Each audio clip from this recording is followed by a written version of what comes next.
yang kami sampaikan untuk melaporkan dugaannya adanya tadi kolusi nepotisme yang dilakukan, yang diduga di Presiden kita RI Joko Widodo dengan Ketua MK Anwar, juga Gibran dan Kaisang.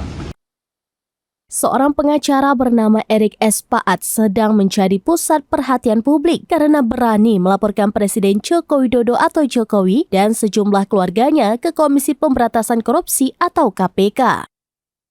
Total ada 4 orang yang dilaporkan oleh Erik ke KPK pada Senin 23 Oktober 2023. Keempat orang itu ialah Presiden Jokowi, Ketua Mahkamah Konstitusi atau MK Anwar Usman, Wali Kota Solo Gibran Rakabuming Raka, dan Ketua Umum PSI Kaisang Pangarep.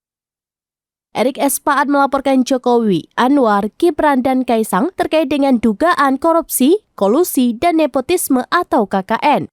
Erik mengatakan keluarga presiden ini dilaporkan oleh Tim Pembela Demokrasi Indonesia atau TPDI dan Persatuan Advokat Nusantara atau Perkat Nusantara. Alasannya karena terkait dengan putusan MK sebelumnya yang menyatakan bahwa MK mengabulkan gugatan batas usia Capres-Cawapres yang belum berusia 40 tahun dan menjadi kepala daerah boleh maju di Pilpres 2024. Dalam hal ini, Erik S. Paat menduga kuat adanya konflik kepentingan dalam keputusan tersebut. Pasalnya, Anwar Usman merupakan adik ipar Presiden Jokowi dengan artian ia merupakan paman dari Gibran. Selain itu, PSI yang kini diketuai oleh putra bungsu Presiden Jokowi, yaitu Kaisang Pangarep, juga menyampaikan gugatan lain.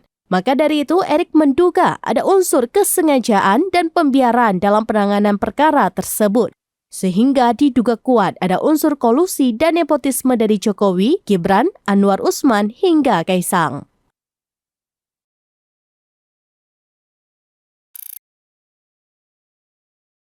Download Tribun X sekarang, menghadirkan lokal menjadi Indonesia.